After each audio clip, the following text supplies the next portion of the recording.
네, 우주항공 그리고 방산 관련된 이슈 한번 점검해 보죠. 이한결 키움증권연구원이 나와 있습니다. 어서 오십시오. 네, 안녕하십니까. 연초 이후에 그래도 우주항공하고 방산이 아주 나쁜 것 같지는 않습니다. 네. 흐름을 조금 살펴볼까요? 우선 연초 같은 경우에는 이제 뭐 개별 수출 모멘텀도 있었고, 이제 뭐 우주항공청 설립 등 이슈가 있었기 때문에 네. 우주나 이제 방산 관련주들 전반적으로 좀 괜찮은 모습을 보이다가 좀 최근에 이제 또 밸류업 프로젝트 따라서 이제 뭐 저PBR 종목들로 이제 조금 수급이 좀 이렇게 이동을 했었는데 최근에 이제 실적이 어느 정도 실적 발표가 마무리가 되면서 이제 호실적을 이제 방산주들이 좀 발표를 했고 뭐 그런 과정에 있으면서 이제 조금씩 다시 또 방산주가 좀 요새 강세를 보이고 있는 상황이라고 좀 봐주시면 될 것 같습니다. 최근에 이제 방산주들이 수주를 좀 많이 발표했지 않습니까? 그거 좀 정리 좀 해주시겠어요? 가장 최근에 나왔던 게 청궁이었던 것 같기도 하고요. 네, 맞습니다. 네.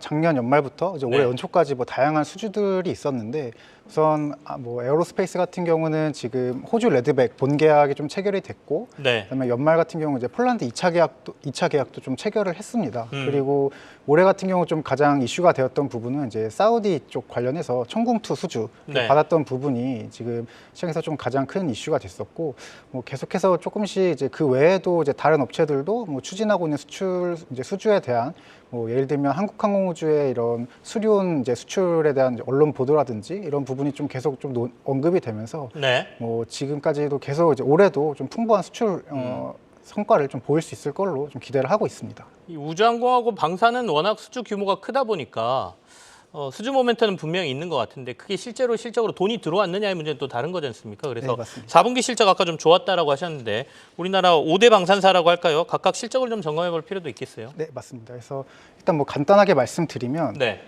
하나 에어로스페이스, 하나 시스템, 그다음에 한국항공우주, 그다음에 현대 로템 같은 경우는 이제 실적이 시장 기대치를 좀 상회를 했고, LIG 넥스원 같은 경우는 시장 기대치를 좀 하회를 했습니다. 그래서 뭐 하나하나씩 좀 간단하게 살펴드리면 우선 한국항공우주 같은 경우는 이제 4분기 실적이 1,500억이 나왔고 뭐 시장 기대치 대비해서도 한 300억 정도 더 나왔습니다. 그래서 이게 주된 요인 같은 경우는 폴란드 쪽으로 들어가는 FA50 물량에 대한 이 수익성이 시장 기대치 대비해서도 좀 더 좋았던 걸로 추정이 되고 있고요.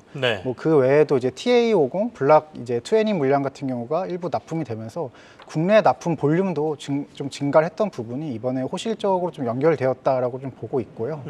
현대 로템 같은 경우는 우선 4분기 때 이제 기존에 업체에서 안내했던 바는 이제 폴란드 쪽 매출이 이제 진행률 인식으로 좀 변경이 되는데 인도 기준에서 진행률 인식으로 변경이 되는데 그 부분이 이제 원래 올해 1분기부터 반영이 될 예정이었습니다. 근데 이게 지난 4분기에 일부가 반영이 됐고 그 매출 규모가 이제 한 2천억 정도가 애드가 되면서 그런 부분에서 좀 서프라이즈가 나왔다라고 좀 봐주시면 될 것 같고요. 넥스원 같은 경우는 지금 이제 일단은 시장 기대치를 하회한 모습인데 아무래도 4분기 때 이 지휘 통제 사업 부분에서 좀 추진하고 있는 인도네시아 무전기 사업 관련한 매출이 이제 한 약 2,700억 정도가 올해 1분기로 좀 이연이 됐습니다. 그래서 그 여파가 좀 있던 걸로 좀 파악이 되고 있고요. 그 외에도 넥스원 같은 경우는 지난 4분기 때 워낙에 신규 수주가 많았기 때문에 신규 수주건들에 대한 이제 손실 충당금이 좀 일부 쌓이는 상황이고요. 그래서 이러한 일회성 요인을 고려했을 때 이제 일회성 요인을 제거했을 때는 충분히 시장 기대치에는 부합하는 정도의 실적은 달성한 걸로 좀 파악이 되고 있습니다. 하나 에어로스페이스와 시스템도 마찬가지로 지금 이제 시장 기대치를 상회한 상황이고요. 뭐 구체적인 실적 발표 내용은 아직까지 지금 컨퍼런스 콜을 좀 진행하지 않아서 좀 언급드리기는 좀 다소 어려운 부분이 있지만 아무래도 지금 이제 시스템과 에어로스페이스 모두 다 이제 방산 부분에서의 이런 수익성 개선이 좀 실적 영향에 좀 크게 영향을 미친 걸로 좀 파악이 되고 있습니다. 업계에서 파악한 걸로는 아직 실적 발표하지 않은 에어로스페이스라든지 하나 시스템도 호실적이 나올 것 같다 이런 말씀이시네요. 네, 맞습니다. 자, 그러면 이제 중요한 건 올해도 이런 그 수주가 지속해서 이어지는 해 아니겠습니까? 어떻게 보십니까? 올해도 지금 아까 이제 잠깐 언급드렸지만 한국항공우주가 지금 추진하고 있는 회전익건이라든지 그 외에 뭐 이제 루마니아에서 좀 이제 K9이나 저희 천궁2에 대한 관심이 좀 지속적으로 보도되고 있는 상황이라든지 이런 부분을 고려해 봤을 때는 올해에도 좀 계속해서 좀 좋은 소식들이 좀 많이 들려올 거라고 좀 보고 있고요.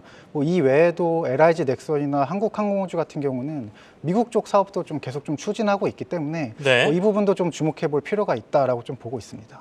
말씀하신 여러 가지 프로젝트 중에 규모가 제일 큰 건 어떤 거예요? 규모가 제일 큰 부분은 이제 일단은 지금 당장 나올 수 있는 부분 중에서는 루마니아 건이 좀 제일 크다라고 보고 있고요. 네. 뭐 K9이나 그다음에 IFB 이제 장갑차 전투용 장갑차 사업, 그다음에 천궁2 이렇게 합치게 되면은 그래도 수십조 원에 달하는 좀 규모가 지금 대기 중이라고 좀 봐주시면 될 것 같아요. 루마니아 아까 K9이나 이런 것들은 회사로 치면 어디하고 연관이 있는 겁니까? 일단 K9이나 IFB 장갑차 사업 같은 네. 경우는 이제 하나의 레드백과도 좀 연결이 돼 있고 하나의 K9 이제 자주포가 좀 네. 거론이 되고 있는 상황이고요. 그 외에 이제 루마니아의 방공 시스템 이제 사업에는 천궁2가 좀 거론이 되고 있는데 이 네. 천궁2 같은 경우는 지금 LIG 넥스원과 그다음에 하나 에어로스페이스, 하나 시스템 이 세 가지 업체가 협력해서 들어간다라고 좀 봐주시면 될 것 같습니다. 루마니아 프로젝트가 올해 좀 큰 거다라고 말씀 주셨습니다. 그러면 결국에는 올해도 방산주는 주가적으로 봤을 때는 상승을 전망하고 계시는 거죠? 네, 맞습니다. 얼마나 상승할 걸로 보세요? 뭐 그걸 우리가 수치로 얘기하기가 좀 어렵긴 합니다만. 아무래도 이제 하반기로 갈수록 좀 더 이제 네. 더 수출 모멘텀이나 이런 게 좀 붙고 하면은 지금 대비해서도 최소 20-30% 이상씩은 다 성장할 수 있는 환경이라고 좀 보고 있고요. 주가 앞서 측면에서 20-30%입니까? 아니면 뭐 매출이나 이익 측면에서 말씀하시는 거예요? 매출이나 이익 측면에서도 웬만하면 다 더블 디지트의 성장세가 좀 나올 걸로 보고 있고요. 주가도 그 정도의 이제 실적 성장에만 맞춰도 그 정도는 충분히 나올 수 있다라고 좀 보고 있습니다. 그래서 최선호주가 그럼 올해는 어떤 종목이세요? 올해 같은 경우는 이제 하나 에어로스페이스를 좀 탑픽으로 말씀을 드리고 있고요. 네. 실적도 이제 충분히 폴란드 물량이 좀 더 기여도가 커지면서 개선되는 구간이고 앞서 언급드렸던 이제 루마니아 건이라든지 네. 그다음에 천궁2 수주 건이라든지 뭐 그 외에도 이제 뭐 영국 자주포 사업이라든지 이런 부분에 있어서는 지금 당장 봤을 때 가장 좀 강력한 수주 파이프라인을 좀 보유하고 있기 때문에 네. 수출 모멘텀도 좀 풍부할 거라고 좀 판단을 하고 있어서 에어로스페이스를 좀 탑픽으로 말씀드리고 있습니다. 오늘 하나 에어로스페이스 수주 얘기가 나왔지 않습니까? 이거는 네, 맞습니다. 국내 사업입니까? 네, 국내 쪽으로 들어가는 사업으로 좀 파악이 되고 있고요. 네. 그 외에 이제 해외 건들도 뭐 차근차근 나올 수 있을 거라고 좀 기대하고 있습니다. 그러면 이제 만약에 방산업체 지금 말씀하신 그 선호주로 하나 에어로스페이스를 언급하셨으니까 사실 투자자 입장에서는 진입하는 시점이 굉장히 중요하지 않습니까?